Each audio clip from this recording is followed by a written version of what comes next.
रविवारी मुंबई विमानतळाजवळच्या सेंटर हॉटेलमध्ये एक कार्यक्रम होता. माफ करा, सेंटर हॉटेल म्हटलं की तुमच्या लक्षात येणार नाही, कारण त्या हॉटेलचं नाव आता सहारा स्टार असं झालं.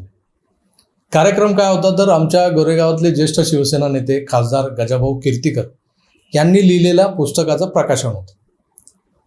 मी 1995 ते 2004 या कालावधीत गोरेगावचेच आमदार नंदकुमार काळे यांचा PM म्हणून काम करायचो. तेव्हा गजाभाऊ मालाड विधानसभा मतदारसंघातून निवडून आलेले आमदार आणि राज्याचे गृहराज्यमंत्री होते. मग नारायण राणे CM झाले तेव्हा खाते बदल झाला. बाळा नांदगावकरांना हे खातं दिलं गेलं आणि गजाभाऊ परिवहन आणि पर्यावरण मंत्री बनले. भाऊ आणि नंदकुमार काळे यांची मैत्री, राजकीय घनिष्ठता ही जगजाहीरच होती. त्यामुळे आमचे साहेब बऱ्याचदा प्रवासात असताना भाऊंच्या गाडीत किंवा भाऊ आमच्या गाडीत असाच प्रवास व्हायचा. गाडीत राजकारणाव्यतिरिक्त इतर विषयांवर बोलताना त्यांना मी हवा असायचो गजाभाऊंना.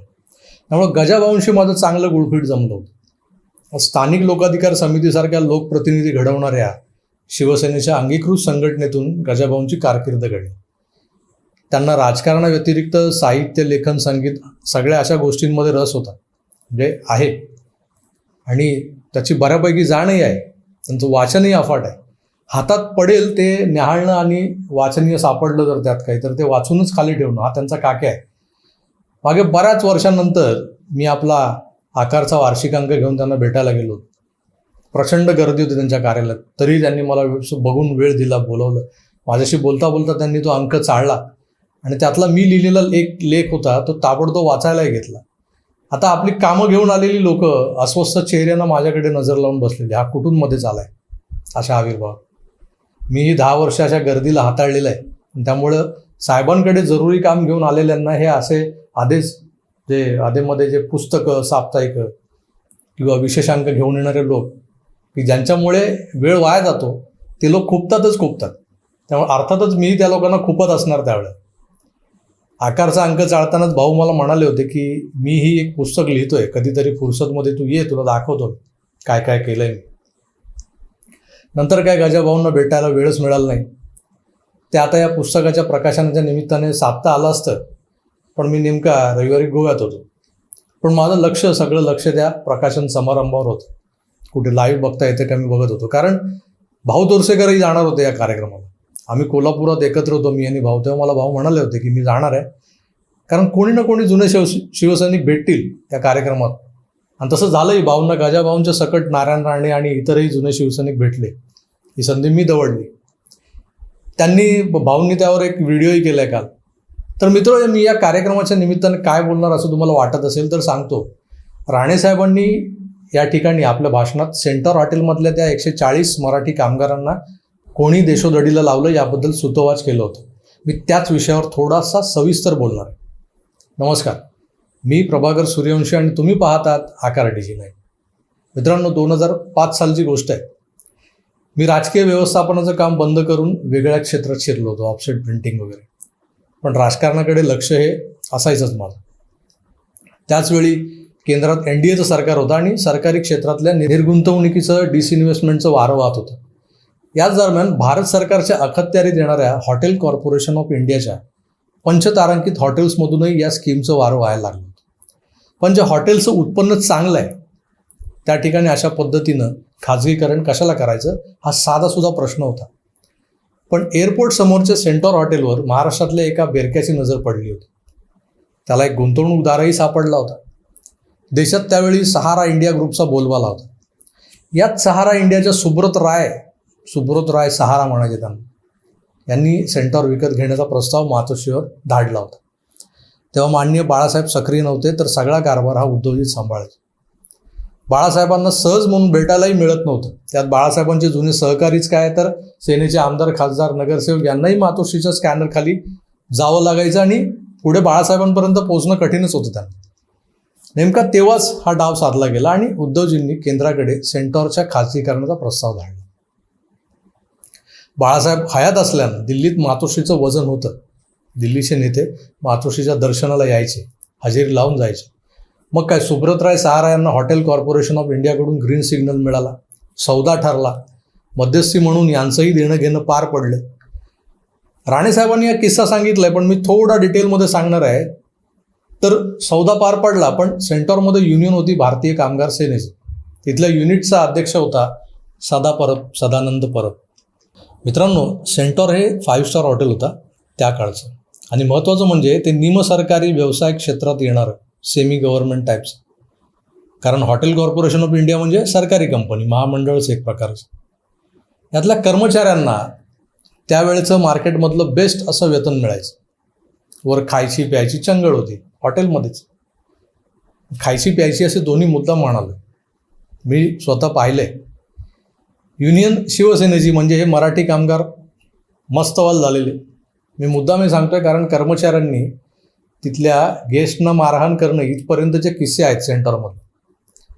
म्हणजे तुम्ही कर्मचारी आणि हॉटेलमधला जो राजा असो, देव असतो, तिथला गेस्ट, त्यालाही काही उलटं बोलल्यानंतर काय वाद झाले आणि त्यालाही मारहाण झालेली आहे, असे किस्से आहेत सेंटॉरचे. पण कारवाई होत नसे, कारण कामगार संघटना शिवसेनेची होती. सदा परब हा युनिटचा अध्यक्ष होता, सेंटॉरच्या युनिटचा. काम काय करायचं तर बेलबॉय होता. बेलबॉय म्हणजे सेंटॉरमध्ये उतरलेल्या गेस्टने, रूममधल्या गेस्टने काय हवं नको यासाठी जर बेल मारली तर धावत जाणारा आणि त्या गेस्टला हवं ते आणून देणारा बेलबॉय. पण युनियनचा अध्यक्ष, युनिटचा अध्यक्ष, मग तो बेलबॉयचं काम करेल का? युनियन मेंबर, युनिट अध्यक्ष असेल तर तो कधी काम करायचा नाही. असं महापालिकेत BMCतही होतं. त्या 140 कामगारांमध्येच माझे 3-4 मित्रही सेंटरमध्ये कामाला होते, म्हणून या आतल्या सगळ्या गोष्टी मला माहिती.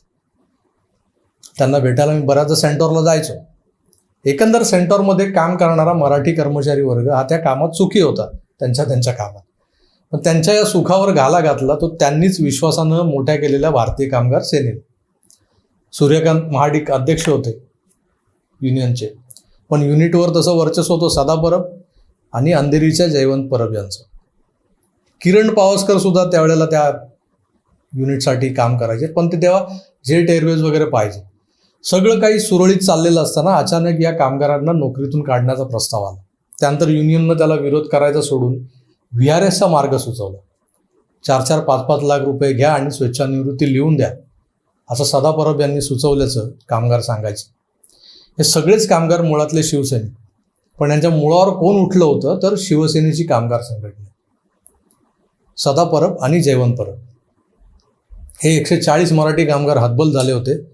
त्यांना एकच आशेचा किरण दिसत होता आणि तो म्हणजे हिंदू हृदय सम्राट शिवसेना प्रमुख माननीय बाळासाहेब ठाकरे. दररोज खलबतं व्हायची, आज मातोश्रीवर जाऊया, उद्या मातोश्रीवर जाऊया, पण सदा परब ते होऊ देत नव्हतं. 1-2दा हे कामगार कोणालाही मध्यस्थी न घालता थेट बंगल्यावर पोहोचले देखील. साहेबांना भेटायचे. आमच्या नोकऱ्यांचा प्रश्न आहे आणि हे काम साहेबच करते. पण त्यांना बाळासाहेबांना भेटूच दिलं नाही. एकदा मात्र उद्धवजी या कामगारांना सामोरे गेले. मग ते सुरू झालं, हात ठेवून, VRS घ्यावीच लागेल, किंबहुना ती आता अटळ आहे, नव्हे ती लागू झालेलीच आहे, पण मी तुम्हाला तुमच्या रिटायरमेंटपर्यंत तुम्हाला जो पगार मिळाला असता तेवढी रक्कम VRS म्हणून द्यायला लावतो, असा गुळ लावला इकडे. आणि कामगार पुन्हा हतबल झालं. या कामगारांवर दबाव आणण्यासाठी अंधेरीच्या DN नगरमधली दादा, टावा, टापारी पोरं जे असतात ना, ती गाड्या भरभरून सेंटरवर आणून सोडली जायची. हे करण्याचं कॉन्ट्रॅक्ट घेतलं होतं जयवंत परब यांनी.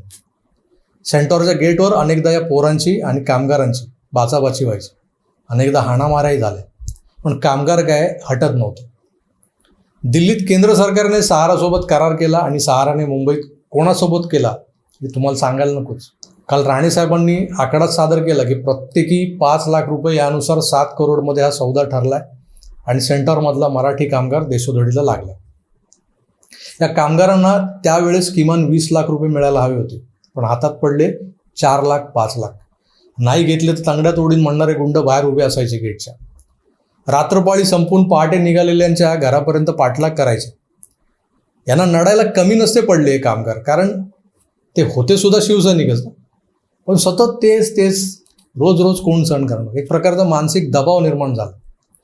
त्यातूनच हा VRSचा डाव सक्सेसफुल ठरला. काही कामगार 40शी जवळ आले तर काही तरुण होते. त्यातले अनेक जण दुसरं कुठलंच काम येत नाही आणि सेंटरमधल्या कल्चरची सवय झालेली, युनियनचा वरदहस्त होता इतकी वर्ष, त्यामुळे शेफारलेले सुद्धा. त्यामुळे दुसऱ्या कुठल्याच हॉटेलमध्ये त्यांना नोकरी मिळवता आली नाही आणि ज्यांना मिळाली त्यांना टिकवता आली नाही. मग ए घाटी उचल पाटी असं म्हणत शेवटी ते गावाला निघून गेले. काही जण शिकलेले होते जे आजही सर्वाइव्ह करतायत. महाराष्ट्रात मराठी माणसानं नाही तर कुणी माज करायचं. तर हे बोलायला ठीक आहे, पण तो माज एखाद्या दिवशी तुमच्याच डांगीत शिरतो ना, तेव्हा काय करायचं हे सुद्धा मराठी माणसानं लक्षात घ्यायला हवं. शिवसेना आणि शिवसेनेच्या युनियन्सनी मुंबईत केलेले घाणेरडे उद्योग कमी नाही आहेत. महापालिकेतले असोत, कोपरसारख्या रुग्णालयातले असोत, हे सेंटॉरमधले असोत. तर बंगल्यावर खोकी पेटी पोचवण्याच्या नादात सामान्य मराठी माणूस देशोधडीला लावला आहे या लोकांनी. यात जयवंत परब यांचं नाव आवर्जून घेतलं जातं. भारतीय कामगार सेनेचे आणखी एक लढाऊ नेते होते रमेश मोरे, अंधेरीचेच, ज्यांच्या आठवणींनी आजही अनेक कामगार हळवे होतात, शिवसैनिक हळवे होतात, डोळ्यात पाणी येतं त्यांच्या. पण त्यांच्यावरच जीवघेणा हल्ला झाला आणि ते मारले गेले. तर या हल्ल्याचंही गूढ काय आहे, त्याच्या मागचं नेमकं गौड बंगाल काय उलगडलेलं नाही आहे. एकेकाळचे सदन खाऊन पिऊन सुखी असे सेंटॉरमधले काम करणारे माझे मित्र आज जगण्याचा संघर्ष करताना मला दिसतात. काही जण या संघर्षात यशस्वी ठरलेत, पण बरेच लोक या संघर्षाला तोंड देऊ शकले नाहीत. ते बेघर झाले, दरिद्री झाले, मुंबई सोडून निघून गेले. कोण कुठे आहे, कोण कुठे माहीत नाही. आता याला जबाबदार कोण? निव्वळ 7 करोड रुपयांसाठी जर हे पाप कोणी केलं असेल ना, तर नियती त्याला कधीच माफ करणार नाही, एवढं मात्र निश्चित. तुर्तास इथेच थांबतो, पुन्हा भेटूच. तर आपली काळजी घ्या आणि पाहत राहा आकार DG9. धन्यवाद, नमस्कार.